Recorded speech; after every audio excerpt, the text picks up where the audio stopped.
Hello and welcome to the new episode of the Art Saddle podcast. I'm Copper Kelly, and as always, I'm joined by my co-host Keenan Flannery. Say hello to lovely people, Keenan. Hello, how are you escaping? All good. And we're delighted to be joined by two guests from all the way over in Canada. This is from Tebovision podcast. It's Paul and Enzo. Say hello, lads. How are you getting on? What's the story, guys? Thanks for having us aboard. Appreciate that. Awesome. Cool. Thanks very much for having us. Or I always say that for some reason. Thanks very much for coming on. Anyway, we've actually been chatting for a good, probably an hour at this stage, and I'm going to include that in a Patreon bonus episode. So if you are a patron of this lovely podcast, or a lovely patron, what you could say, we'll have a nice bonus episode, lads. We were talking about Roger Casement, social media, Canadian history, all this kind of stuff. It's very cool. But Keenan, if you want to tell the lovely people where they can follow the podcast for more and more shenanigans I will. I'll try to keep it short and sweet. Just like yourself. Well, look, it works. I've never got a complaint. So as long as it works. It's the motion in the ocean. There you go. It's the thrust of the hips, as they say. but you can find us on the Art Saddle podcast on Instagram, on Facebook. It's the artsaddle@gmail.com if you want to get in touch. Or you can send us a message in the DMs. We have a few dad jokes from the lovely Patreon contributor, Carol. Yes. She sent me on some great dad jokes, so I actually are in for a wonderful treat. Sounds like trouble. Yeah, very naughty. Some of them are. You see, pure filth. Yeah, filth. Like I was shocked now when she sent them to me. You know, I thought she was a good Catholic girl, but no. No, there's no such thing. That's where the best dirty jokes come from. Is that the truth? But yes, and as Copper said, you can find us on www.patreon.com/the Art Saddle podcast. That's the one. But did I get that right? Yeah, we did. Yeah, Deadly. And as he said, it's going to be bonus episode. And I have the audio from that gig that we did, Copper. Yes. And we did a gig up in the one and only time we played together. Yes. No kidding. And I put a Zoom recorder, a little handheld recorder, just close to the stage. We did Jackson. That I want to hear. We did Folsom Rhythm Blues. Rockin' in the Free World. Rockin' in the Free World. Nice. So, a lot of stuff. Fucking awesome. That's great, man. I'm going to get them we'll over send to it to you guys as well. That's cool. No. Hold on a sec. Like everyone else, we're going to freaking support you on Patreon. We're going to become subscribers. The hell with that. Fuck it, man. Like these guys. Want to hear the good stuff. No freebies, buddy. No handouts. Come on now. This is the real deal. Support each other. Respect that. Was it a pub, a club, or outdoor? Or was it just at a friend's house, and we just set up a little stage. There's about 6 or 7 of us there, and we just jammed. There's like 5 of us on stage, and like two or three people watching us. We were just having the fun. It was like a collective jam. That's the best fucking thing. That's awesome. I love it. Good on you guys, man. The recorder was just going. Like, I think the audio was like 40-minute lumps of audio. It's just there, and it's chatting, and there's music. So I think we're gonna crop it up, make a nice, couple of audio things, and whack it up on the Patreon so people can enjoy. I love it. I cannot wait to hear that, man. Seriously. I remember, and as you guys were just talking about it, I remembered playing at my friend's, we call them country houses. So it's out of the city, it's like a cottage, like an hour out of the city in the woods next to a stream. And we always set up the big amps, the drum set. We're playing in a freaking field.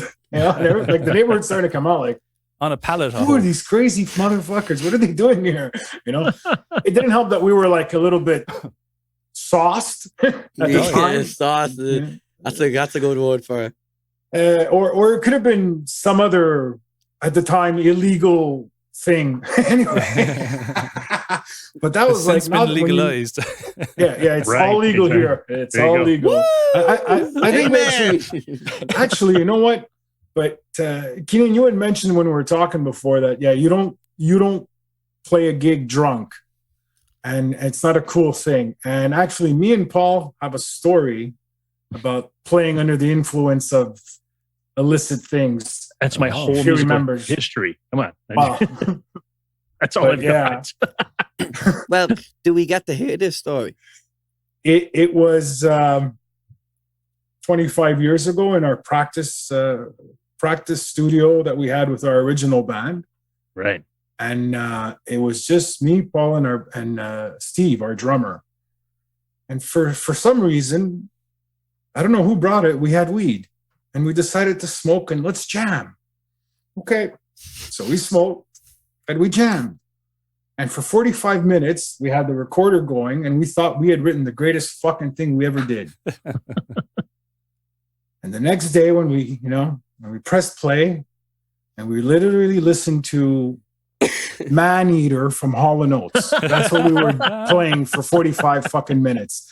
Boom, boom, boom, boom, boom. We're like, what the fuck was that? Burn this fucking tape. Yeah. Never again. But knowing Enzo, he kept it. I think I actually and in around burned 15 years, he's going to remix it and release it on freaking Spotify as the other funny part about this, there was a friend of his that had come to visit us, and he had been at the door knocking for 45 fucking minutes. We didn't know nothing. Really? GP was there? Something like that? It was your other guitar player, Zoe. God. I think it was Zoe. But yeah, 40 minutes. Introduce yourselves to our lovely listeners that might not know you. You host the Tebovision podcast. The wonderful host, Magnanimous. Go ahead, sir. I don't know about wonderful, man. So my name is Thibaut or Paul Thibaut, or I go under a wide variety of monikers, and I respond to pretty much anything. So whatever you want to call me, that's fine. But yes, I am the host of the Tebovision website and co-host of the Tebovision vodcast with my partner in crime here, Mr. Enzo, Uncle Fubar, who will introduce himself shortly. And we've had the honor of having both you, Keenan and Copper, on our podcast, which was one of, honestly, my favorite episodes of all time. And Keenan, you had the foresight to ask very early in that interview, can you understand me? Do you need me to clarify whatever I'm talking about? Can you hear what I'm saying? You know what I'm talking about? I love the impression. It was beautiful. It was like, just thank you. But I think half of the fun is to be able to say, well, listen, we're getting into this adventure together. If you can't freaking understand, too goddamn bad. It's our own fucking fault. Yeah. You be you, and we'll just have to freaking clean up the mess. But what a wonderful episode. It was such a blast. We were honored to have you aboard. Definitely. Awesome. And reciprocating and having us bring the bar down for your show. We appreciate that. That's very kind of you. Stop with this self-hatred. Stop this. All right, understood. So Tebovision is the site and the podcast and all the things related to what Enzo and I are up to as far as just being, musicians. We're 50 years old and sort of getting back into business with Project Studios, and pandemic has been a wonderful opportunity to rediscover our music and our originals, and that's how we stumbled across you guys. And we just felt like kindred souls across the ocean that we had to sort of connect with. And so, that's basically where it all began. So, Enzo, man, your turn. Tell us about you, man. What do I have left to say? You said everything. The fun stuff. My name is Enzo Lucia. I go by the alias of Uncle Fubar. Please don't pass that along to any law enforcement agencies. Never know. Too late. And, advise them already. Yeah, I'm just a semi-retired dad, fooling around with ancient history and writing new history musically. It's about it. Following my buddy here, who dragged me screaming into the podcasting world, saying, what is this shit? Who listens to this crap? Yeah. And now I'm addicted. So that's the beauty of it. So learning this new wonderful world every day, something new. It's a whole world. Yeah, I noticed you said we call ours podcast, you call yours vodcast. Obviously, like we do the video side of it as well. You go for the vodcast side of it. Said why is that? Well, I felt motivated early on. I mean, this around 20 years ago, I sort of adventured into this whole, when it was brand new, to have anything related to a video version of a podcast. And I knew podcasting has been around for a long time, akin to, internet radio or streaming radio, when that was really new. Yeah. And I always thought it would be just cool to have a video component to it. And how would I do it? And so pandemic was the catalyst for that, to sort of say, I absolutely want to do a podcast, but I really want to try and make it a video component first, and have the audio in respect to the industry that exists already. There's so many incredible podcasters out there, present company included. I thought, well, I want to do both. So just put the camera up. And that's where I dragged Enzo along for the ride. I'm like, we're going to do this, man. So get your freaking mic set up and do all of that stuff so that we could have, I want to always try and put a face to that aspect of it. Yeah. And when there's guests, I love the idea that people can see you guys, when you're on our show, and any of the guests that come across, and that facial expression and all of the body language, I think is a huge element of it. So we really want to. I think it makes it more human, like more interactive in a way too. No? Yeah. Sometimes to the detriment of the guest, depending, because it can also bring, some guests get nervous, some guests are intimidated by that. But we thought it was a good sort of it was a worthwhile hurdle to overcome. So the video element of it is always there for us, and it creates great content, as you know, because the highlights, one of my favorite moments is when we all get a good laugh and everyone's sort of screaming back in freaking agony from some stupid joke. And that's automatic highlight. Put it on TikTok, put it on Instagram, put it everywhere. And it brings attention. If we get more eyeballs on what you guys are doing because of a great moment visually, it doesn't even have to be words. It could just be somebody dropped something, or a fucking, somebody ran into the screen. I haven't fallen off my chair yet. It'll happen. It'll happen. And when it does, it'll be a highlight. So yes, broadcast and podcast all combined into that. So that seems to be the way podcast is going. Like, podcasts have been going around for like what, eight, nearly 10 years probably. And so it's primarily audio, but what video side of it is taking off, and it probably will be the next big side of it going forward. And it took off a lot over the lockdowns and COVID, because people just lost this human connection, Yeah. I know it's not the fully same as having an in-person podcast, but when you can see people and there's an energy you can build off kind of what's being said. It's not just a voice. You can actually see how people are reacting, and it's nice. You almost feel like you're a part of it. For example, what we're using, Zoom. I never fucking heard of Zoom before pandemic. Yeah, I knew that of was a big Skype. thing, yeah. I knew of Messenger video, but Zoom is like, boom, everything's on Zoom. Yeah. Boom, Zoom. Yeah. Even kids. So I mean, our school, teachers and even any physical doctors, practitioners. Everyone's doing Zoom by necessity, and I think it becomes a new normal. Yeah. A lot of people are thinking, why the hell do I have to travel an hour to find parking and pay $30 to go and put my car somewhere so I can go and meet with this doctor who's willing to have a Zoom meeting? It's a click away. A lot of that stuff, I think, is creeping into, geez, that we should do this, more often. Could you, even, school-wise or work-wise, it's a big change for the better, I think.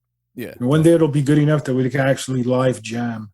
Oh yeah. That would be awesome. Have you guys done that? Cool. I mean, I'm just curious because you guys, you busk and you jam and you actually play, I think, a hell of a lot more often than us. So what's your take on that? Is there any kind of format that you would be willing to use on a reliable basis to jam together without having to be in the same physical location? Well, I think on Zoom it's going to be impossible because of the latency. Because even now, if we all start singing harmony, we'd all be like a half a second too late, and it'd be all the latency makes it impossible. Horrible. Yeah. I think there might be one or two services out there that can help, like on a professional studio level, that's been used over lockdown to get that kind of Zoom quality meeting, but the latency is down. But it's probably not going to be perfect either. But I think, didn't they do that for one of those, not the award shows, but one of those benefits where they had Mick Jagger somewhere and somebody else somewhere, and they were all jamming? And yes, that's it. I remember. I watched it. Yeah, there was something like that. But it's like you said, it's got to be studio level. It's not available for us schmoes yet. You have to pay a lot for it, I say. But like most of those, like especially in early pandemic, all these collaboration videos, people in different houses and all this stuff, none of them were live. I don't know if anyone, the casual listener to this podcast might not realize that, but none of those were live. I did a few myself and collaborations and things like that, and none of them were live because you couldn't record it live. No, it's impossible. Yeah. Your lives are great, by the way, Copper. I mean, when I I get the notifications, and it's just the timing hasn't worked out because with the kids, for whatever reason, and the time difference, of course, it's like we're eating lunch, and you're you're ready to go live. And but I tell the kids too, I'm like, Copper's going live, and they're like, oh, and they start eating faster. Like, we're gonna catch us, and then some bullshit happens, and there's homework and whatever. Yeah. But no, you're gonna That's know so cool. when we raid your live, you're gonna be like, oh, please, no, not Oh, Tebow. thanks Here very he much. comes. I couldn't go live this week Wait, because I had Leonard Skinner, yeah, Oh fuck. I had my little bit of a Yeah, head cold this Montrealers. week, so I couldn't go live. I nearly lost my voice. It's starting to come back now, thankfully. But You You're both just- sounded a little congested and sniffly. I thought, Yeah. oh man, there's not enough whiskey in your diet apparently. oh, have a little bit more Did- here in a bit. Because of the time zone difference, you're having lunch and he's fucking hammering down shots of whiskey. Like, no wonder he's in bit. Right? You party too hard, Copper. This is what happens. Yeah, This is what that's it. happens. Uh, You're getting Guys, old. before coming out here, it was like 12 o'clock. So they're eating, and I'm like, okay, here's my window.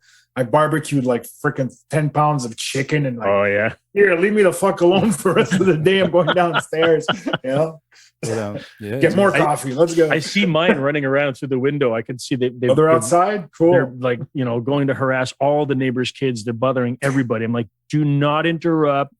The guys from Ireland are calling, Keenan and Copper. Okay. So they're like going to bother every freaking neighbor in town for the next hour and a half until That's they get cool. bored. And then they're going to come in. Can we say hi? Fuck. Here we go. But you're very active. You say you're not very active, but you look very active on social Yeah. media as well. Especially like He's Paul. active. It's all He's about appearances, fucking Copper. super active, man. Look, that's it. You've two little mini T-bows is what you call them, I think, and you have a few of them, and they're all playing the different instruments, and then they're all together on the screen and stuff. Well, when I saw your video, what's the one that you're there's one of you sitting on the hay bale and the other Yeah. one playing violin on the top. Let's Which Get song of yours Gone. was that? There you go. Get Get Gone. on, get on, get That on. Is the pro version of what I'm trying to do. It's honestly, man, much respect. I could not believe it when I first saw it. I'm like, that is awesome. It's very, very well produced. So Yeah. I do sort of the half-assed version of that. Yeah, the tiny T-bows are. Enzo likes to, what do we say? The tiny T-bows are loose. Holy shit! Put your stuff in Tupperware and hide your booze or empty bottles because here they I come. said he's got to do one where he comes out with the broom and like, you little Yeah. fuckers, just fucking Destroy the Squash them. Yeah. And Uncle Yeah. Fubar, you've a new project you've just released. Yeah. It's it's in the works. It hasn't Yes. been released. You've It's, released a teaser for it. I saw it there. Yeah, last week, I think I'm it was. doing a little behind the scenes of like the songs, where they come from and where they where they're gonna go, hopefully. But it's a project that's been probably brewing for 20 years, because like I was thinking about it. I don't remember who I was talking to. It was probably with Paul or it was Ken or whatever. It was like when George Harrison left the Beatles. And he did All Things Must Pass, here are 60 fucking songs, So I've been sort of like saving all these songs from every band that I've ever been in. Yeah. But no, that's fucked up. So, okay. So now it's like collaborating with my buddy here. And I got the confidence to actually do it. So Nice. it's a very personal project where every song is very introspective, where they're all me, I songs, basically. Yeah, okay. Can I sell your salad a little bit, Enzo? Because Enzo doesn't suffer from I'm not overconfidence. lying. I'm not It's just- lying. The stuff that Enzo is working on is so epic. It's so epic. It is absolutely just killer fucking hard rock, amazing, just awesome new original material that the world needs to hear. And he's so soft-spoken about it because he's like, well, the vocals are okay. The guitar's not bad. I'm not a singer. And yet But it's probably I'll some of make the it best work. stuff that I've ever heard in my life. And it's really epic stuff. It's really epic stuff. Seriously. Yeah, looking Oh, forward thank to you, it. Ready sir. for Uncle Fubar's foray into It's original releases as Apricot Sludge. That's Apricot Sludge. Nice. Apricot Sludge. Yeah, good It's, stuff. It's like Pearl Jam. but what's the joke? apricots. It's the not so super group. Because I use him, I use another member of the old band. Has he bunch of- called you guys yet to do some Yeah, tracks? you never I know, don't man. Ah, it gives a shout. We're It's waiting. coming. And It's use coming, that man. super. Use that the new super. Use that like the new rock boy zone. Rock Boyzone. Hi. Anything else? Have you ever heard What'd of you say? Boyzone? Is that what you're calling the boy band? Guys. Yeah, Hold the on. man band. The Man Man band. There The you go. man band. That's the Akin difference to a between man pop and cold, rock. for sure. It's exactly like a man cold. Same thing. You know what man band. It's definitely not going to be for everybody because it's disturbing lyrically. Which means that it's for Yeah. everybody. Well, it depends if you're there, and if you're in that kind of frame of mind. But I'm heavily influenced by songwriters. So John Lennon, Chris Cornell, now Johnny Cash now, because back then no, but there's that the troubadour, the bard, Yeah. that kind, Yeah. you're telling a story, but it's a personal story. It comes from your own triumphs and your own pain or whatever. So it takes a lot because I used to agonize over lyrics. It's like, well, I'm trying to get my point across. And if I can't get my point across, I'm not going to write this lyric. Yeah. So it just takes longer and longer and longer to formulate. There's something that you guys, I'm sure, will appreciate because I've always envied as we were researching you guys, Keenan, Copper, for your appearance on our episode.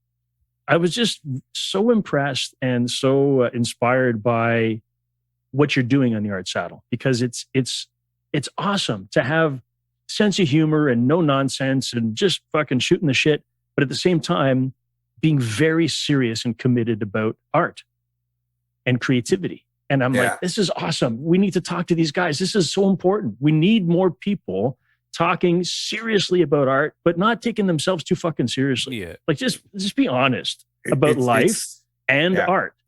And when I think about Enzo, who I've known for 30 some odd years, we're old friends. We're old friends who have never really had musical success. And whether or not we have the musical success, I don't think makes a difference because it's not going to change who we are. We just are who we are, whether we're selling a million or not. At this point, no. But Enzo's always been sort of like the archivist or the caretaker of our old material and that originals band from 25 years ago. And he took such care to make sure that it still had the opportunity to see the light of the day that it deserves. And that's what he's been doing the past couple of years is despite whether the other guys in that original band are still interested in making music or not, Enzo took care to make sure that the music didn't ever get lost or stay in a closet or stay in a fucking box. Yeah. And that has always been a motivation. And that's why I do so much of what I do because I'm the social media whore for sure. Enzo's not. I'm one dragging him down that rabbit hole. But it's his leading by example of saying music deserves to be heard and shared. And when you guys start talking, especially you, Keenan, and I hear you say this a lot, sharing the story through the song, through that folk version of the song. And like, fucking listen to this, guys. This is a story. And to hear you tell stories about getting up on the table and here it is. This is the fucking, I love that. I miss that. And I aspire for that. And it's all part of that same package. So Enzo is very much about sharing the story. And don't lose the good stories. Always make sure that they get the chance to see the light of day. It's music, whether it's music or it's art or it's poetry or it's writing. It's that's the essence of humanity is sharing your experiences. Yeah. And if you can't do that, and what's the fucking point? And as you touched on with creativity, and I think. Very kind words what you said about what we do over here. Definitely. But I think, Thank you. Behind it all is a point of it's getting better. But I remember growing up, like if you played music or you were artistic, it was saying like, you go to an all boys school and it's a bit, what are you, gay? You play an instrument. And I think like you need to push it. You need to get people creative because like, enough people don't say this, but I can tell by all you guys, like, and myself, I would comfortably say not only did it wasn't music, but like being creative definitely saved me in some of the darkest points. And it's because everything comes out. People think that you can bottle it down. Everything comes out, and it can come out very fucking unhealthily, or it could come out in a way, and that's why you're saying, Enzo, about writing these really personal stuff, and it's painful to write, and it's probably some of the hardest, one of the hardest things to do is to write a personal song and then put it out there. Like you don't own it anymore. It's now the world. Yeah, exactly. And you can't do anything about it. It's there. Like you can mess it up all you want before you put it out, but the minute that's out, it's out of your hands. Gone. Forget about it. But you're basically giving the world a piece of you. But there's a beauty in that, because people might cling on to that and go, "Oh, I like what he said there. I thought I only felt that." But now there's this guy that 1,000,000 miles away from me, but he's feeling the same way that I feel. Okay, maybe I'm not alone, you know? And I think Keenan, you nailed it. You the way you just described it is exactly the perfect description it needs. 100,000,000%. Music needs to be heard. That's the main point. And the fact that it can have on other people that you don't know, that you're maybe as extreme as saving a life, or as simple as changing the way that a bad morning could turn into a good afternoon, and that the butterfly effect. You never know. Possible you never know repercussions for just having the guts to share something honest. That's the hardest thing, is to dig down deep enough and say, am I going to write a song, or even sing a song, or even cover somebody else's music? Because all of it is valid, but to share some kind of art form, and do it in such a way that it's as honest. Are you being as honest as you can be?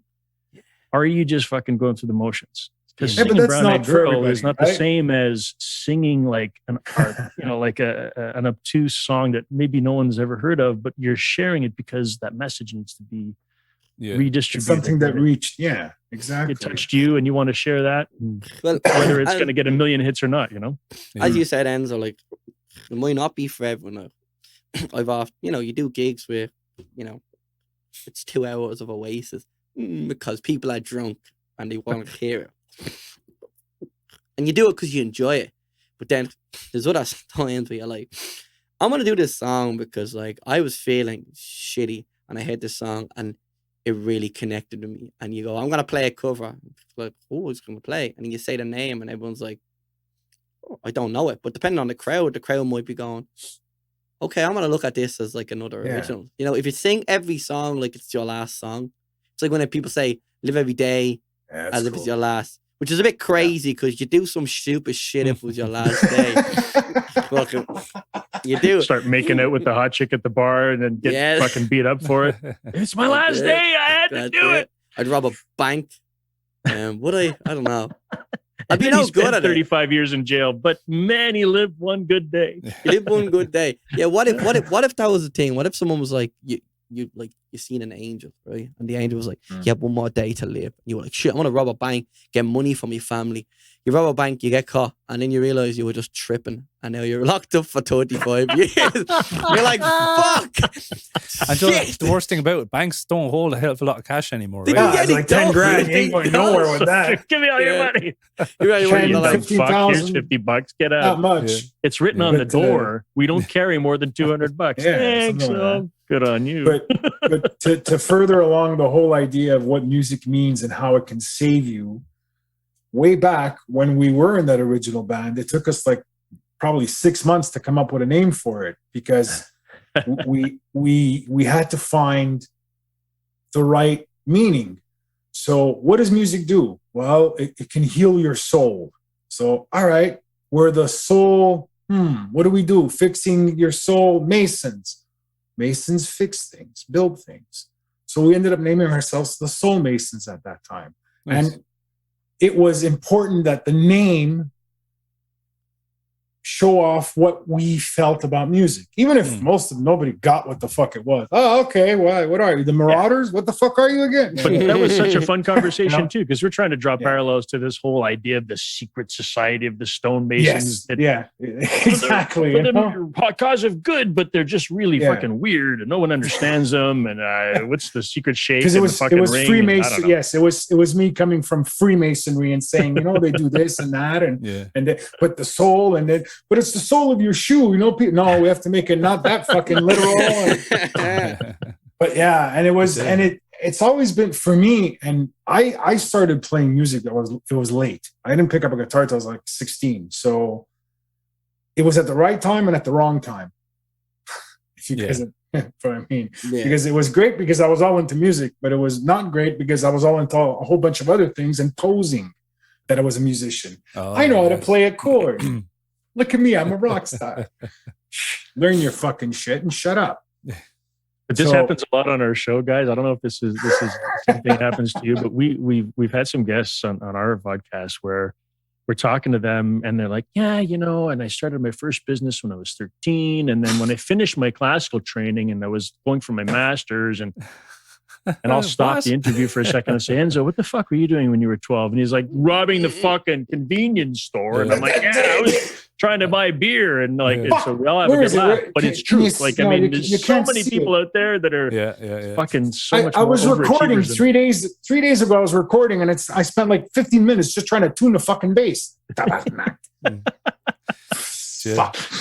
You know, like, remember what I was saying about bringing the quality bar of your show way down? That's what we're doing for you right now, guys. Well, let's kick into the main gist of the Art Saddle show, the old music news, which it'll it'll spur some conversation, I suppose. More conversation, obviously. But I'll give a little team tune to I was going to call it Kenny for some reason. Keenan. Keenan and Kelly. Keenan. We'll give you the old music, the little music intro. What news do you have today, Keenan? Hello and welcome to News with Keenan at 8:18. Yeah, we're so on time. Traffic in 10. Set your clock by us. We should actually make a little theme song for that section. I think we should actually, you know. But that just gives you more work when editing. So yeah, I'm gonna make it just so you have more shit to do. There you go. Yeah. Thanks for that. But anyway, news. There's not really much going on. But I know you're all into rock and metal. So I seen a thing, and there's a bit of a story behind it, and I don't know the full story. I'm going to give you the slight rundown. So Corey Taylor was interviewed a couple of months ago, and he was singer for Slipknot, of course. Basically, he kind of took a shot at Machine Gun Kelly. If you know Machine Gun Kelly, he basically says like how like you think it's like it's a bit people just move cross genres, and it's like. So it was Corey Taylor that started it. I didn't know that now, but yes. So he said he basically said he doesn't like how people are. Kids should. A lot of bands nowadays are like copying old bands, and he's like, you need to be innovative and creative. That's why, like on his stuff, you'll have an acoustic folk song, and then all of a sudden, it's like a hardcore metal song, and he's like he's like, be creative, and he goes. Like it's like when rappers, kind of a flopping or like flunking, so they moved to the rock, basically just shitting on Machine Gun Kelly, right? And so that was that. He didn't name drop him, but he was like, he knows who I'm talking about. Okay. Insinuated it pretty clearly, right? But then Machine Gun Kelly was doing a show, and like he's chatting in the middle of it, and just out of nowhere, he just goes, you know what I'd hate to be doing right now? And he was like wearing clown masks, being a grown ass adult wearing a clown mask. Like what the fuck? Yeah. And he like slagged Corey Taylor over that.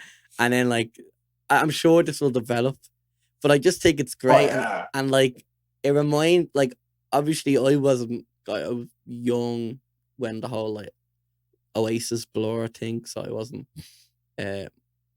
conscious. Oh, I vaguely remember that. What the fuck was that? They were just too.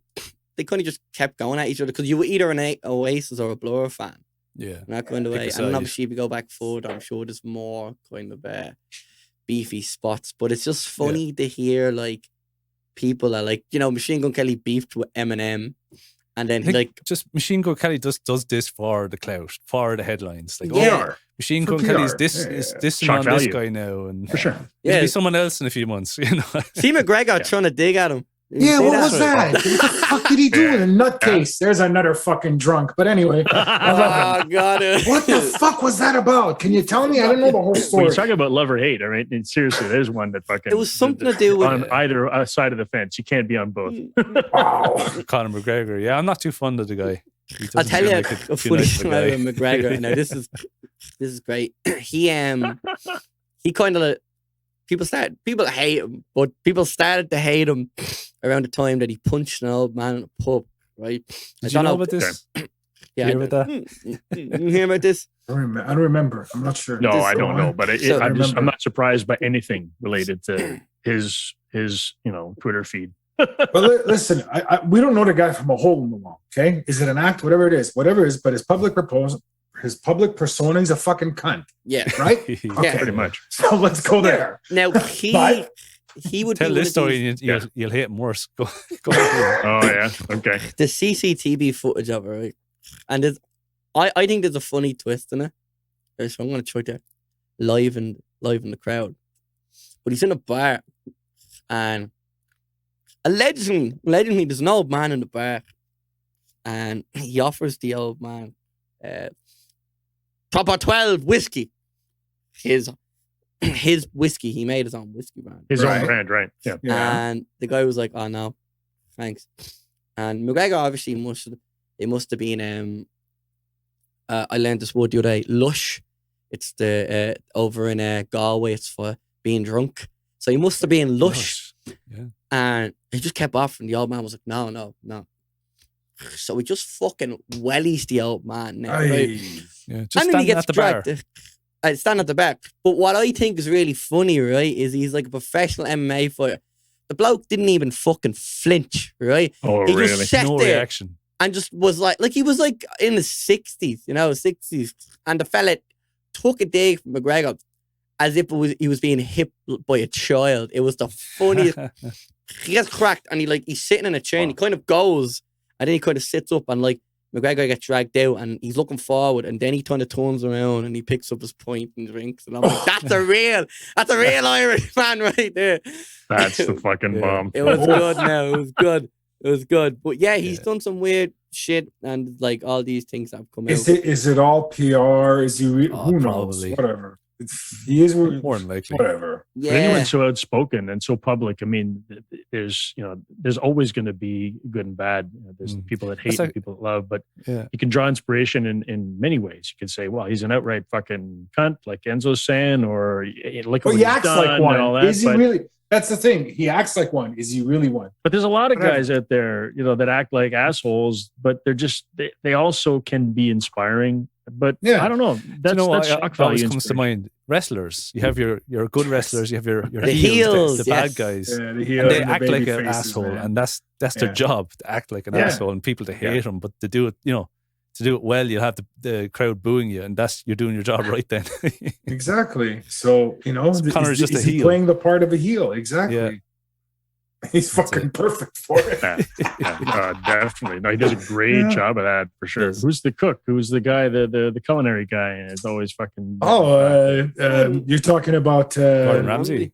Gordon Ramsay. Where's He's the a- lamb sauce? He's an asshole, but look at all the memes that are made about him. Yeah. He's Fuck, I like love so him. fucking I popular, love him. But I've watched so much him, of the his Italian guy. Oh, Jesus Christ, he is so- fucking hilarious. He's so musical when he speaks. It's great. It's in a great one. He's in a kitchen and he finds a tomato and it's rotten and he scoops it out. But the way he says it, I'll try to find it and send it to you. But he just it like pans in on the tomato and he scoop and he goes, "It's rotten," and just goes, "Oh," and it fucking. I watched that bit. Oh, I remember when I first seen it. I think I shit my pants probably. It was so good, and I just I love rewatched him. it. I love him. Oh I man, he's just- so good. There's Right, another guy. Right. Okay. All right. Are you following? Are you Are you following? following? I just fucking love him. Right. Uh, Are you a retard sanguine? What is it? Gordon Ramsay, Simon Cowell, Machine Gun Kelly. He's like, it's shock value. It's just fucking, how much can Simon I? Cowell, repeat like that? I asked to be very small doses. It just bugs me a bit. Yeah. It's the t-shirt, man. It's the I don't fucking, know. it's the damn t-shirt. Simon I don't know. Cowell. Yeah. The It's trousers the up to facelift. here. It's the Is it that? I don't know. Just this intense kind of. Listen. Today you will not win. You know, fucking Jesus Christ, man. Relax, calm down. This whole fucking reality shit fucking. Oh. Yeah. This actually leads into my next music. Well, it's not really to do with reality show, but it's kind of. Thank goodness. But there's a new record label called Snafu Records out there. And the story I see in the news is they've raised $6 million from investors to start their business, their record label. But this record label is not like any other record label. This is an AI-powered record label. So what they do is it'll scan or listen to like 150,000 original songs per week. Really? It'll analyze them.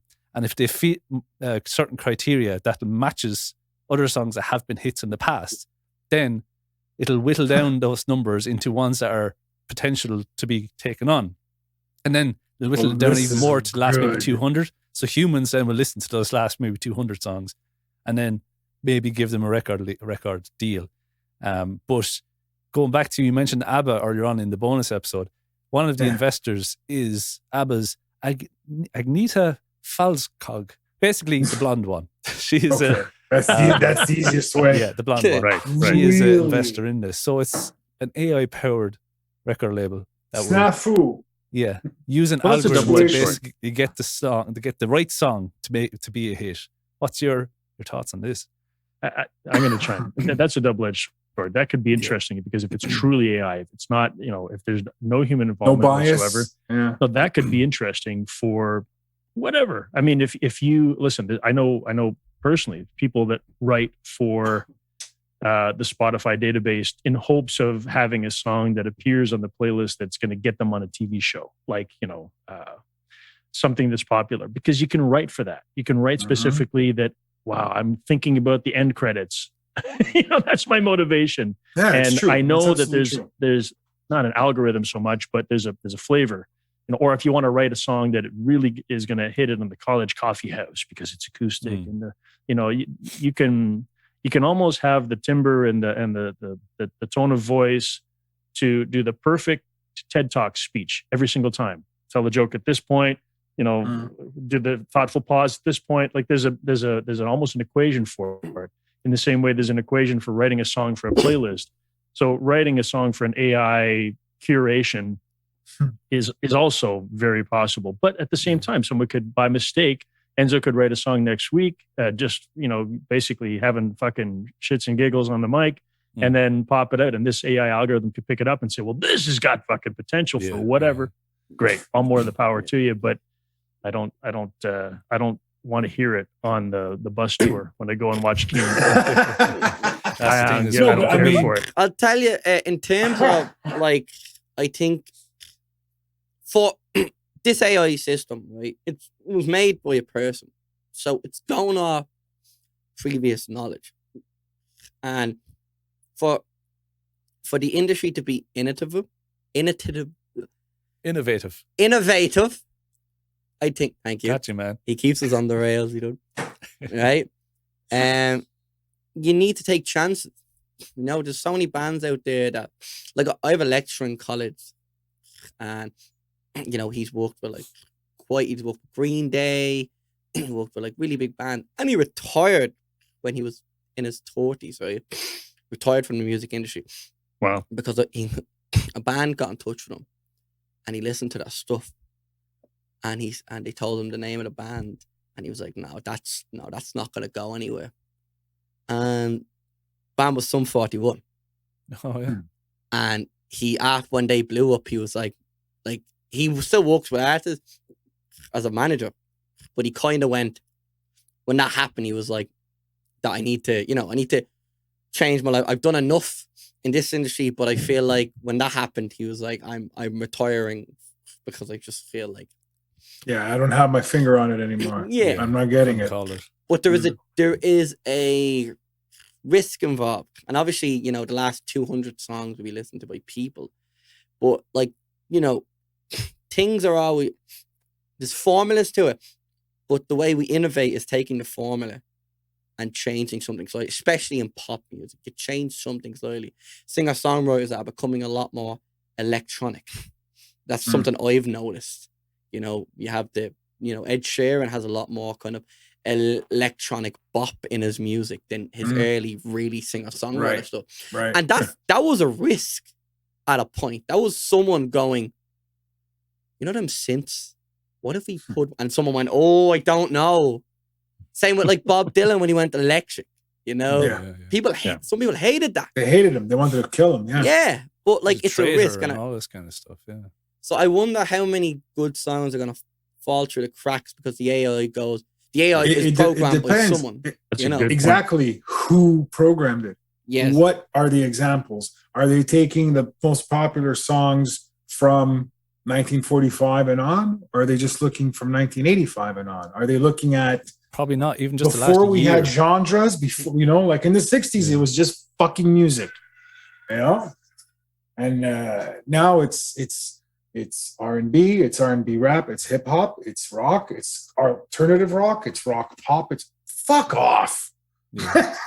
You know? Look at someone like Billie Eilish. Billie Eilish to me is someone who's incredibly just innovative and just really inspirational because it's fucking different. It's completely weird. Yeah. It doesn't make any sense. And that's okay. It's not, I won't say it's shock value. I won't think of her music as like, she's just being fucking weird. Lady Gaga will do something weird, but it's always in the genre of what she's known for. But maybe if she wasn't as popular, maybe she would be doing some fucking crazy stuff because she is an incredible artist. She's talented. Yeah. You could tell she's talented. And she knows what she's getting into, you know? The famous one I always bring up is I fucking hate Madonna, but I'm not going to take away the fact that she's an amazing artist and she's a hell of a businesswoman. Absolutely. But I don't like her fucking music. That's all. But give her credit. If you look at Billie Eilish, you know, all the music that was super innovative was done in our bedroom with our brother. So, and this is another idea for the algorithm. Are they looking at just music or are they looking at what new record labels do now? If you have less like than 10,000 followers, they won't pick you up. You're done. No, there's no way. So you could have a great song, but they're not going to take that risk. You could have the next big thing. So are the algorithms looking at that? And, you know, maybe they aren't. Maybe they're just dwindling it down and then the real people look at it. Or maybe what happens is all these songs fall into a filter and there's a musical filter, but then there's an engagement social media filter. And if you're like, the song doesn't even get looked at if you don't hit a criteria here, boom, it's out. And then I'd be intrigued to try it for the hell of it. Why not? Yeah, I'm gonna fuck all these songs into it. Right, for sure. You have nothing to lose. Yeah. I think of a band like Hall & Oates, okay, because I'm an old guy, and I think of original Hall & Oates stuff that's so amazing, songwriting, power, like fucking incredible music, and then they go fucking disco, and then it becomes this, and it's like there's a band trying to evolve, or even like big glam rock bands, arena rock. Bon Jovi did it. Every band that was like, even the Stones went like it had a disco phase. The Stones always followed whatever was fucking popular. Or David Bowie, right? I mean, what are the Beatles? Bowie had some ingenious stuff going. At the beginning of his career was like fucking, Space City. But then he too. I mean, every single. And you talk about Bob Dylan. Everyone's done stuff to change who they are in order to try. Well, fuck, this is not selling anymore. I got to do something else. It's paying the mortgage. It's paying the rent.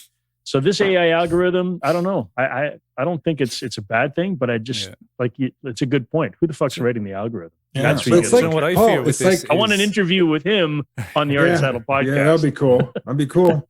But what I fear with this is what it's looking at. What I can gather from the article is the AI will be looking at, say, a particular chorus type or a particular intro. Yeah. The first 10 seconds is going to have that hook that's going to be needed. It's going to compare them to other hits of the last probably few years.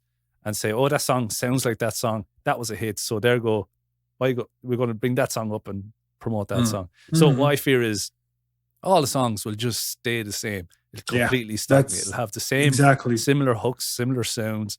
And it's not going to be like Billie Eilish just doing something new. There's innovative. They're going to lack that sort of stuff. So the more innovative, new, out there stuff will get kind of pushed to the side, where it's more generic stuff will come in and be. But that's already happened. That's already has happened. Is, yeah. It's going to get worse, I'd say, with this kind of thing. It's a famous quote. It's out there on YouTube somewhere. It's Frank Zappa, and they're asking him about the music business. And he goes on, well, back in my day, it was these old guys that didn't have a fucking clue. Yeah. They said, yeah, hire everybody. I don't know what this shit is. Just bring them in. Just make a record, record. I don't know what it is. Fuck it.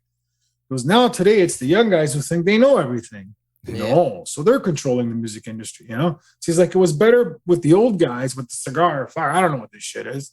I'm telling you, it's an amazing interview. Frank Zappa was a fucking genius. Oh, he was. He's incredible. But Paul, what we were talking about this week on ours, the mastering AI. Yeah. Oh yeah. We're going to try that for the hell of it. Yeah. See what Yeah. Just you never know. And that's different though, because what Copper's alluding to, I mean, I understand it's in recent events. It's something that's that they're experimenting. It's all setting up music, the Terminator coming in 10 years. That's all it is. It's just the Terminator's coming. Just singularity. AI. It starts small, guys. It starts small. It's in your living room. Alexa, save me. Fuck. Here's a little conspiracy for you, right? So the way you said Jesus is coming back, the return of the youngfly, right? Baby Jesus. Baby Jesus. Baby Jesus. Right? The baby Jesus is coming back. Baby Right? Jesus. Baby Jesus. Baby Jesus. So what if, back as a baby? What if we're actually in like some sort of simulation? Oh, the Matrix, baby. But we're getting deep. And the This is a return. fact. This is a fact. Yeah. There you go. But when he returns, he's actually not a person, but he's like some amalgamation of code that we can't comprehend.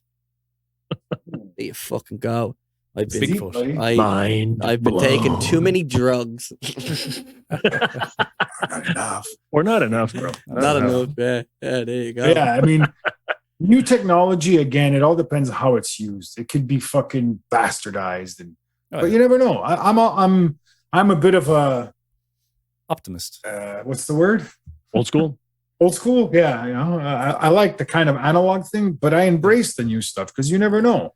Yeah. But again, I mean, I don't know. I would try it. For the hell of it, I would try it live. What did it say? Your song sucks. Okay, fuck you. I'm going to keep writing those. There you go. No matter what the answer, it basically yeah. just changes your course for that week. Yeah, exactly. A little bit. I would try it for the hell of it, for fun, just to see what it would say. But you know what you can comes do? out as a bad answer, go on the bus tour. That's it. End of story. Yes. We just do quality shit music on the bus tour. Come and join it. Yeah, I mean, but why don't you my try philosophy. It? Go ahead. Why don't you try it? Why don't you try writing, like, follow the criteria, and try to write the perfect song. It could be an interesting approach. Write a song like follow. What is typical? Everything's 4/4. 120 BPM is the 120 major, and major follow. key. Maybe going to the what's it called what's the minor of a major? The relative minor. Relative, that's the one. Relative minor. Going to the Dominant relative fifth. minor. Yes. Going to that for the bridge, and do it, and do like it, and write about a girl that did something to you. Or fucking write about 1969 or whatever, whatever's popular, and fucking do it and see. Imagine if you got a record deal over a song that you like. 'Cause that's probably what they do in these big record labels. Anyway, they there you are. This is a great example. Okay, it's this is what I interesting. like about you. It's an exercise. Because you're saying if you're going to try and accommodate an algorithm or whatever, which brings you out of your comfort zone. So that right from the start, regardless if the algorithm likes it or not, you as a songwriter or an artist or as a creative, getting out of your comfort zone is fucking awesome. Yeah, it's a positive. This applies not only to art, but even like marketing and promotion. How do you get people to pay attention to your shit? As let's say you're a marketing agent. Think out of the box. Here's a story. When I was a young kid and I was starting up in entrepreneurial thinking, and I gathered a bunch of my buddies together. We went out to a pub and we're just starting to talk about how are we going to do this? Like if we were to do some kind of freaking whatever entertainment sort of platform that we were talking about, what would be a good idea to market this? And there's a girl over there in the corner. She's thinking, And, I could tell she's trying to come up with an amazing idea that's going to fucking shock everyone. And so the other ones are talking, and this guy has an idea. I'm like, yeah, that's great. Get another round. Let's go. And then she says, what if we light a guy on fire and send him down the street? I'm like, oh, that's amazing. Holy fuck. I said, guys, stop everything. Someone on fire going down the street is fucking awesome. She goes, no, why don't we put up some flyers down the street? Another round. Your first idea was better. You're already thinking, we'll get some extinguishers, we'll get ready, we'll have lads beside the street. It was like the mistake was the better idea. I live by Bob that Ross every would single say day. a happy accident. It's a happy accident, little man. trees. Fucking right. It's not a tree anymore. It's someone burning. Take care of this little rascal down here. What's the That's monk? how I say it. What's that monk fella that set himself on fire? Over in, Oh, do you ever see? I don't know who does a joke about that. Bill Burr. He's a joke Who about else? Who else? He Yeah. goes. Fucking nutcase. I was talks going to say, about does how- Norm MacDonald do one about, but Bill Burr, yeah, that fits as well. He does one Over. where he talks about protesting and how there's two types of protesting. So what the monk did, and then John Lennon staying in bed and sleeping with Yoko for a week, and then he's like, what if that monk came back and seen he's like, what the fuck? You lay in bed with you, and then he's like, but what would you rather do, burn to death or sleep with Yoko? And he's like, it's actually, I'd probably take Knew the it was form going to on go it. there. I knew it was going to go It's a there. hard choice. Yes. There was These are no the hope best. for that one. Do you ever Those see are the the one best. where John Lennon's playing with Chuck Berry? no, Yes, I've I never have seen actually. that. Oh, yeah, it's hilarious. It's so horrible. It's just a fucking mess. Oh, really? So John Lennon was a big fan of Chuck Berry, and he gets to jam with him, and Yoko's in the back, and she's playing, right? Oh, no And way. she's not getting the attention that she wants. So I swear to God, it's panned off. It's looking at John Lennon and fucking Chuck Berry, and all of a sudden you hear it, woo! It's just go. Wailing And- away. You look up Chuck Berry, he just goes, his eyes just light up. He's like, Oh, what I've seen the this. fuck What is the fuck going is that? on? And he apparently was such a fucking pain to work with, Chuck Berry. Really? Yeah. Okay. Didn't he put video cameras in ladies' toilets in his What? own club? What? Or- He owned a bar or a Oh. restaurant. He put No cameras in the shit. ladies' toilets, and he got caught for it. Fucking freak. Oh, my God. And there's that story. I have to research it.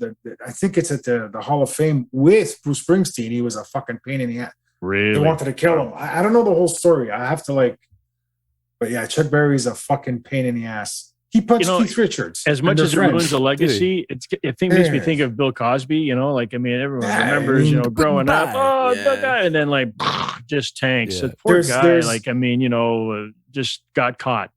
Listen, how many? Listen, look at what's going on with Van Morrison and Eric Clapton now. Yeah. So And what it comes stuff down with Bob to, Dylan as well.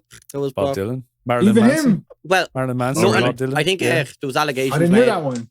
Allegations made Okay. against Bob There Dylan, was and some allegation. basically about a 12-year-old every or something. rock star. Yeah, every Yeah. rock star, and it is, and I think what are you going to go into it? And so about technology about how everything is being tracked now compared to Mm. back then, where Well, it's nothing really. too easy, right? Yeah. That's it, You've all these people about, the government is tracking us and all this kind of stuff, and putting nanochips and microchips in our arms. What's that yoke you have in your pocket? Yeah, Yeah. exactly. Yeah. Or better yet, they don't need the fucking chip and the vaccine. You have Alexa in your fucking house broadcasting everything you say and recording you. You fucking And you're freely animals. giving up the Just images. let it go. You're taking pictures of your food, and where I am, and all this, you're putting that up freely for everyone to track you. And Like, Alexa. fuck off with this nonsense. Play anime hentai. No, Japanese no. porn tentacles. no, no. .com. .com. finding it for you. Right. .com, yeah. Right. Ridiculous that- name. Oh, God. Forever.com. It .com, exists. yeah. Sure. Okay, there is another little piece of new music out there. Am I allowed to say that there's new music out there, What do you mean? Mr. Right. Tebow? Well, Yes. you're switching gears to our stuff. Oh, okay. I was Well, talking it's with- yours. Paul has a release. All right. Very Sure. cool. Okay. Yeah, he has a brand new song out That's there. a switch. No, I mean, I'm happy to talk about my shit. Like I told you, I'm the social media whore. Which I thought we were talking about current events. All right. Horrible, Paul. Well, it's music. It's a new song.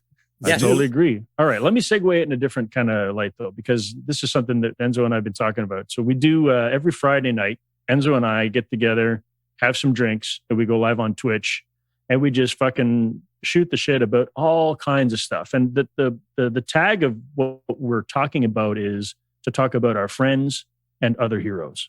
So you guys, of course, figure prominently. No joke. It's a truth. It's a truth that we really consider you guys heroes, because the ones that we interview, the ones that we talk to, these are people that inspire us. So you guys inspire us, and we want to go and we stalk your fucking Instagram and your fucking YouTube and whatever you're doing to say, that's how we talk about, I found out about the bus tour. Like, oh my God, look, Copper's got a new podcast. Fucking Keenan's doing this. This is our fucking Friday night. We just drink and look at everybody else's stuff, and we talk what's going about on it. in the world. And so one thing that we talk about is our frustrations with whatever we're doing in the project studio. You know, I tried to record the fucking bass and this happened and my pedal blew up and whatever. And so it's a lot of fun for us to vent and have some, whoever fucking tolerates in half-hour bits at the most. But some people jump into the stream every once in a while, friends of the show, and they, you know, hey, have you seen this video? Or check this out. Or even some strangers have come and say, oh, hi guys, can you review my song? Sure, fuck, no problem. Send me a link and we'll pop it up and we'll say, that's not bad. What's a fucking Christmas carol? I don't care. It's June. Let's just fucking listen to it anyway. So we have a lot of fun. And one of the things that we talk about is, of course, when we're releasing music or we're about to fucking post something online. And I bitch about Spotify and the platforms that exist today, because it irks me that you're sort of, all of it is a gatekeeping system of some sort to not prevent you from listening to music, but to sort of funnel you in a direction so that you want to listen to this, that's fine. But first you got to listen to all of this shit, whether it's other music or ads or whatever. I'm not against ads. It's just that it fucking bothers me that, and I'm in my car on my phone plugged into the USB jack, and I, you know, whatever, try and play my song on Spotify, and it forces me to listen to a bunch of other stuff first. I can't play my own fucking music. It's like, what the hell? That's ridiculous. So I've recently gone on this campaign. Spotify the free Spotify, because I'm a cheap bastard and I don't want to fucking pay for the pro version of Spotify, because I am like most people, right? Most people out there aren't paying for Spotify. They're just like, whatever. And they're listening to whatever that they've decided. You talk about AI algorithms. Here's what you're going to listen to today. Yeah. No.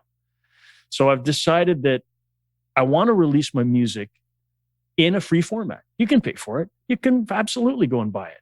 But I want you to be able to listen to it for free, so that if you want to just hear it today, fine, go right ahead. And so I'm on Bandcamp now for the first time. Yeah. And I've started to put all my music on Bandcamp so that you can just go and click it and fucking hear it. And there's this thing that you can take the HTML and embed it in your website. So I've got a page. It's the music page on Tebovision.com.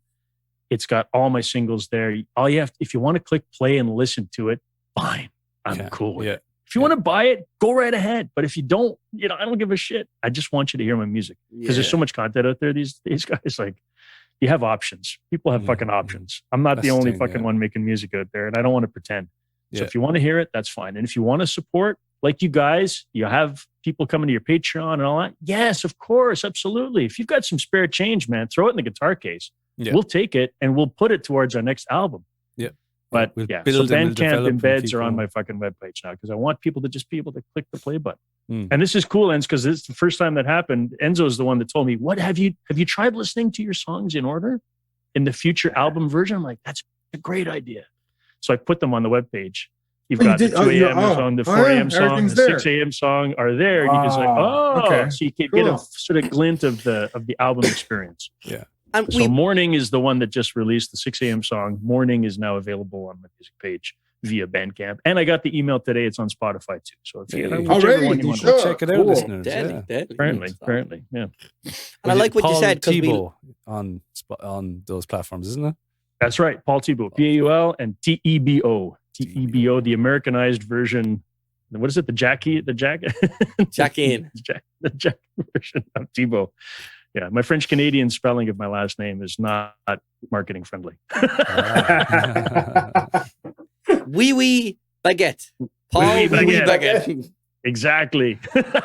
All of That's- the wee baguette. That's all you really need The to know in first. French. It's just the you know? first. Yeah, Oui, that's right. oui, and baguette, which Oui, you know, oui. like Well, bread Chocolate has bleu. carbs, and if you eat a lot of bread, you'll be full. yeah. So, like, you know, Oh, breadsticks good. are fucking That's unreal, hilarious. man. You know? You guys kill me, man. That's Do you have awesome. any more music news, Keenan? I have something to do with the Also Collective. Oh, yes.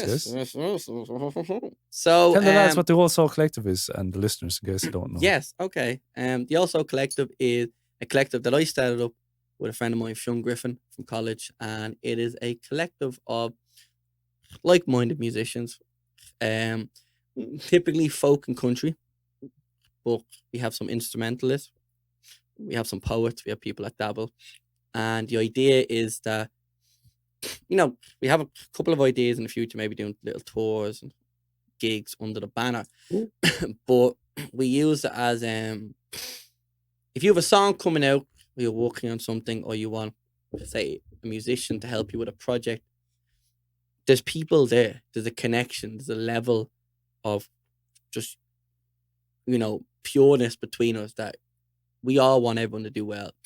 This industry isn't a ladder, it's a plateau. We don't all need to kill each other trying to make it up, but we I can, love that. That's Yeah. great. we can go up together. And if we do this, we can cut out the middleman. So we have an email that anyone's welcome to use in terms of if you're emailing a radio station, instead of emailing through yourself, you can email through the Also Collective. And I release my music under Also Records as well. So you can release that. It gives a bit of a professionalism. So you can kind of, you might write the email, but you might pretend it's from Paul from Also Collective and you send it over. You know, so That's little very- things like that. that's- it's Love trying to it. cut out the middleman of Yeah. the money hungry middleman that will get you on the radio for a price, you know. Yeah. And Mhm. so that's the Also Collective, and that's the fun of it.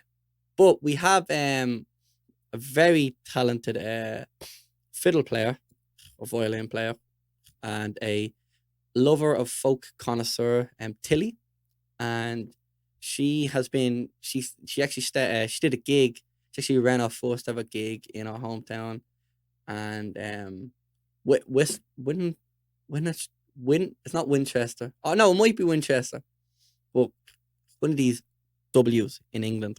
I probably should have remembered this. But, Apologies, Tilly. yeah, but apologies to Tilly. Yeah, but Until he forgives you. I can sense it. yeah, I can smell it now. But she went to another gig, and I have it up here actually.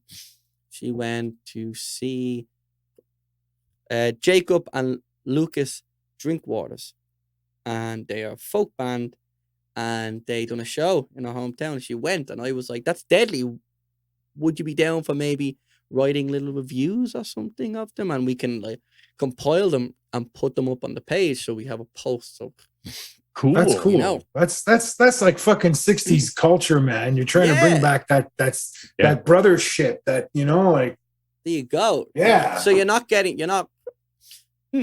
reaching out to, you know, news places and radio stations. No. Come to my show Right. and review it. Like, we're going as music lovers. We're going as people that enjoy music. And I'm going to hopefully try to do a few things. So my dyslexia is fucking woo! But I'll try my best now. But with music coming back, I want to go to more shows of people that I'm not really sure of.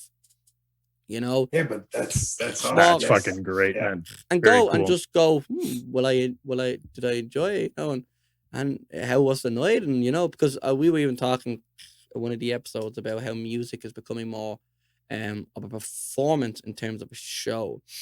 When you go to see a band now, especially with COVID, Yeah. I think, and this is what COVID did. You know, it's not, especially for bands, it's not enough just to play an hour and a half of music.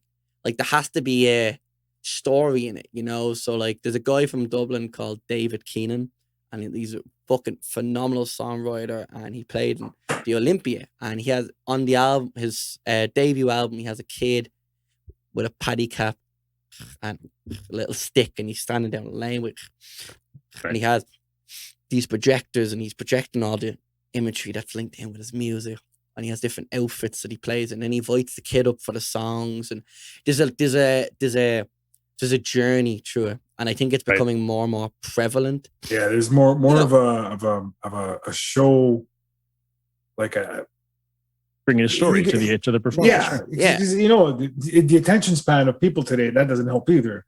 So it's like you really got to fucking bring them in. And you can, so they stay pull focused. them along. Now, look, there's places, you know, there's small bleeding jazz cafes and folk bars and stuff where you go, you sit down, you play your songs, and people are there to just sit and listen to good storytelling. But when you go to a big venue, I think it's almost become expected now that if the band just comes out and plays an hour worth of music, everyone kind of goes, well, like just maybe a logo behind them, everyone kind of goes, that was fun, but like, I feel like people feel like there's something missing now. So I think it'd be cool to see because it's only really happening. So we're kind of living in that innovative stage of it. What's going to happen now? You know, that's like, it's like when you go back to like the drug fueled 60s and like the craziness of it all, and people are doing different things. Still the best era of music. Oh, I would Nothing's agree. ever going to come close. Because it was different. It was radical. It was crazy. That makes me think of Twitch a lot because I've recently become a Twitch disciple. I'm a huge fan of discovering people on Twitch. There's some crazy talented people on there. There's also some just buffoons. Crazy. Yeah. With lots of followers that are doing absolute fucking garbage. But I appreciate what you're saying. Like when you go to a show now and like going to a pub. I mean, I played in pubs for a decade, and you know, I don't miss it, but at some things I do miss about it. That interaction, that human factor. Yeah. And I get it on Twitch because we've interviewed some people that are strictly Twitch streamers, and they're killing it. They're making a living. They're paying the rent from Twitch subscriptions. And what are they doing is that they're doing exactly what you're talking about. They're bringing some production value to the background. Their fans are interacting with them live, where they click a button and fucking emojis explode on the screen, or they turn purple, or the fucking screen becomes lava or whatever. But they're still playing really good stuff, whether it's two of them or three of them. They're bringing production value and interactivity. Whereas there's another one that's also, she's a Twitch streamer. Her name is Obryn. I can't remember, Aubryn, I want to say. And I don't know her last name off the top, but she's doing Twitch streams from her bedroom studio.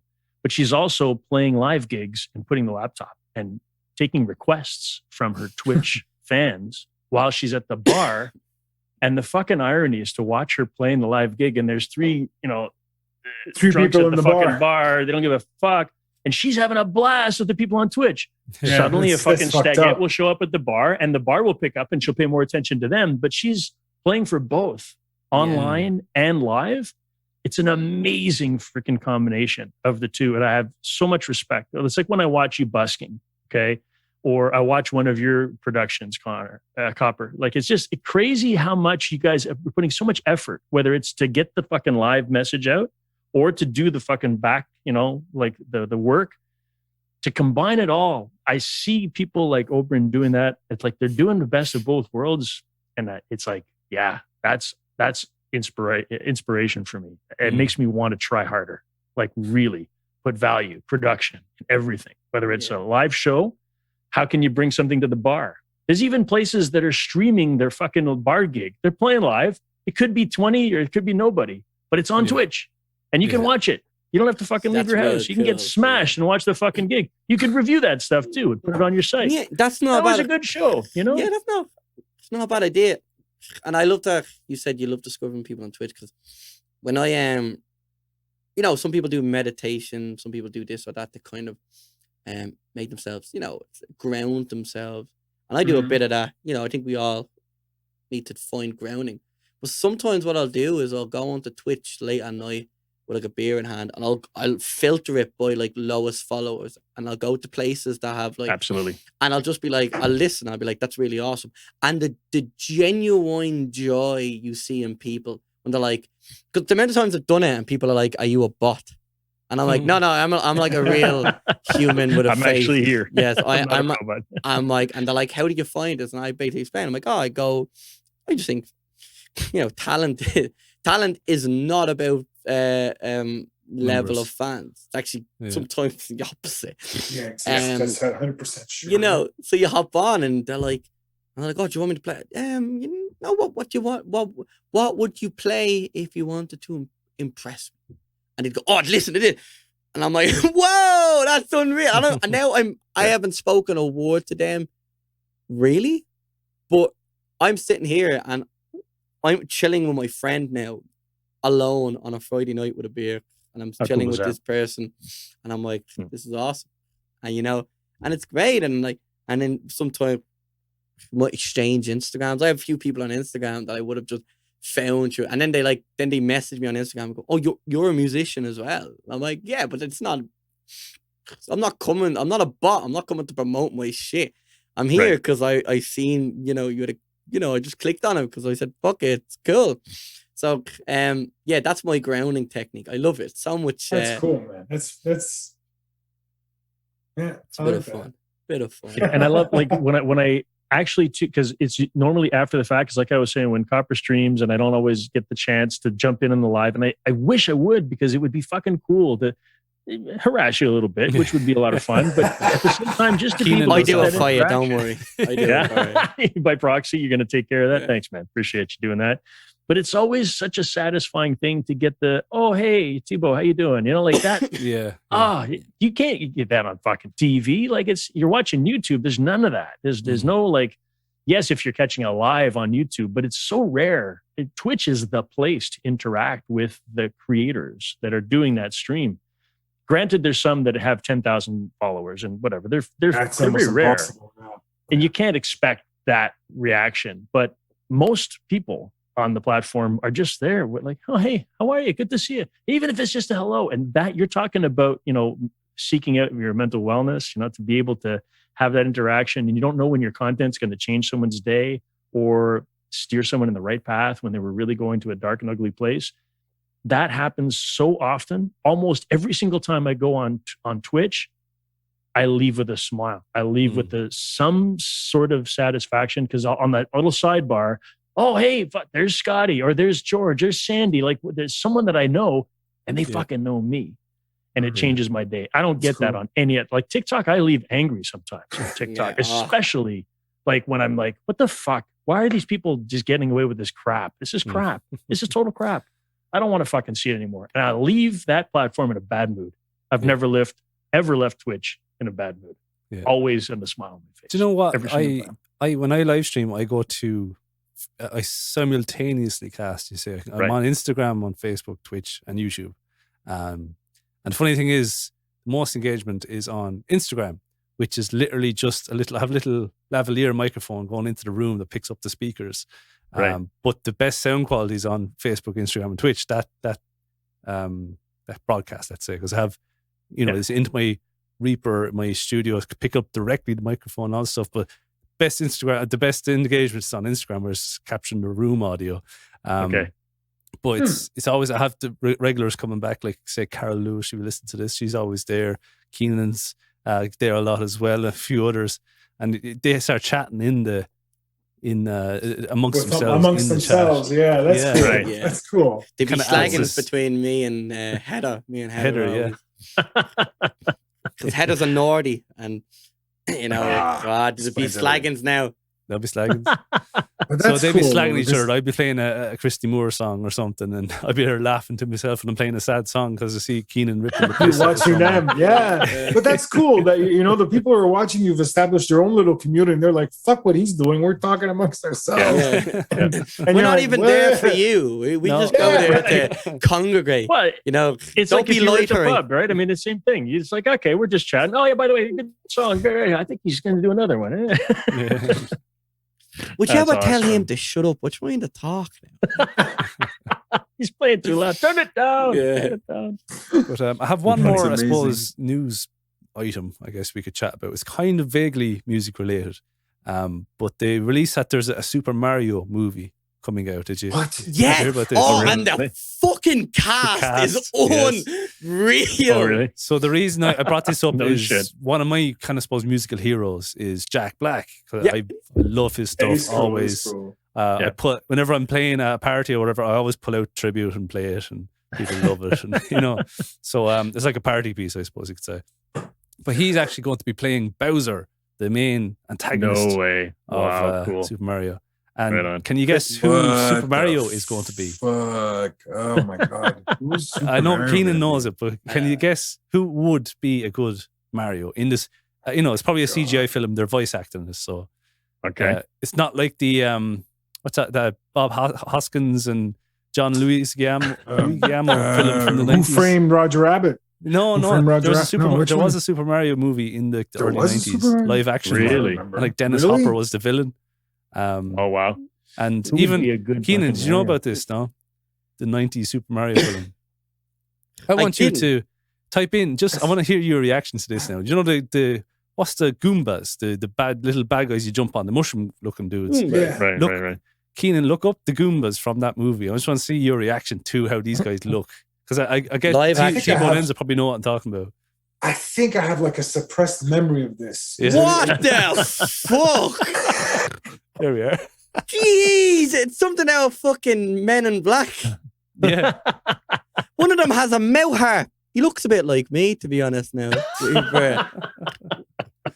So I'm gonna see the one with the mouth hair. If you look at the second picture, I'm gonna turn that into my Tinder profile. I love Out it. on the town That's with the a boys. whole nother show. There I gotta you go. see this. There you go. All right.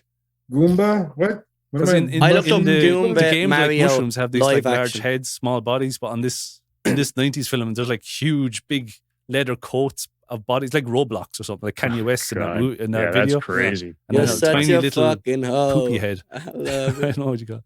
Wow. Weird looking thing. Yeah, that's pretty ridiculous, man. That's scary shit. But you know who they're playing this Mario or using this Mario?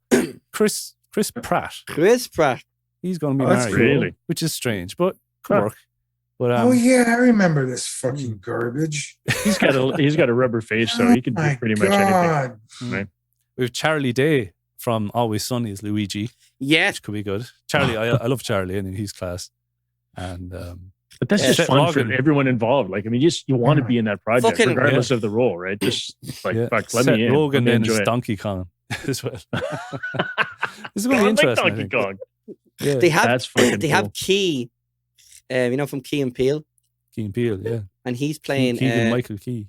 Yes, Michael Key, and he's playing Toad, Mm. which is really. I think it's gonna be so funny to just hear like such a deep black voice coming from Toad. Right, Like it's gonna yeah. be. But I'm so excited for this film. I was like You're talking good. about it with my friends in college. As an and we're like, animation, "Oh, yeah, it'll work. But Jesus Christ, I mean, sometimes you just what the fuck? They have no fucking ideas to come up with to make a fucking movie. Well, that's the thing. That's probably shit that came out of a fucking algorithm. Yeah. This is what we should do. Who's hot This would be this year? fucking cool. Let's try Yeah. this. It's good so to got Jack Black ridiculous. though, as Bowser. Jack Black, That's- he's that's- just like that's he's funny. such character. The cast is fucking insane. Like it's such yeah. a good cast. So if it turns out shit, I'm gonna be so upset, man. As long as they don't do the thing what they do with Sonic the Hedgehog, where they designed them and they released how they looked, and everyone, the whole internet goes, "No, that's bad. Try again." And they Imagine- had to that was- redesign Sonic completely. Wow. That was crazy. To make him That look was like more crazy. like I the remember original that. one. Yeah. Yeah, and they did that too with something else where it's like everybody was pissed off, and then they changed the character, like, shh, don't say nothing. You know? Yeah. My God, we're such a bunch of humanity in general. Something to be desired. Something to be desired. And I have one more bit of news that's not really news, but it's kind of related to what we were talking about last week on the podcast. We were talking about Gareth Brooks, or as Keenan says, Gareth Brooks. And, Right. Gareth of but I don't know if the news traveled to you back in the day. It was big news here in Ireland, but back in 2014, Gareth Brooks was supposed to play 5 gigs in our national stadium, basically Crow Park. And okay. all the local residents kicked up a stink. Like, no, you can't play more than 3 gigs here in a year. And he's wanting to do 5 in a week, let's say. So all the residents kicked up stink. And basically, Garth Brooks said, okay, look, it's not worth it. And he didn't come at all. And it was like headline news for months on end in Ireland. Okay. But now he's announced that he's going to play more gigs in Ireland next year. I think it's September next year, perhaps. Okay. But he's doing one in Cork, in Kilkenny, and possibly 3 in Dublin. And he's actually broadcasting it to cinema. He's live broadcasting to one of his Dublin performances to cinema. But now, I see a headline today: Residents Group will object to Croke Park concerts if not consulted ahead of Garth Brooks gigs. So this is going to be, they're going to just put the knife, or, stick the knife in anyway, just because they can. Like, we represent all these businesses and residents, and we're going to just make shit for you and make things hard for you, make life hard when you're trying to put on this gig. Well, they have, they're in the right, because of course, when you buy a house near a stadium, you wouldn't. What? A gig? Fucking never. Why would you ever expect to have it? Where's the airplane over my house coming from? Yeah, what the hell shaking is roof that? tiles. Next, you're going to tell me the earth is round or something silly like that. Fuck Biden. And we fuck Biden.